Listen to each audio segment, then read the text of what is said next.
How to upload a video to a Facebook page. So let's get started.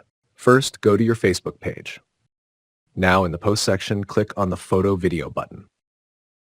Next, select the video from your computer and upload it like this.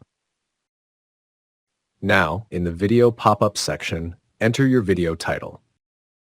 After that, click the Next button. Now, finally click on the Post button. Your video will now start uploading. It may take a few seconds or sometimes a few minutes. Now, to view your uploaded video, click on the Videos tab below your Facebook page cover image and done. Once the upload is completed, your video will be published on your Facebook page. Your video has been uploaded successfully and it will appear on your Facebook page. Now you can get likes, comments, and shares on your video. And yes, don't forget to subscribe to my channel if you found this video helpful.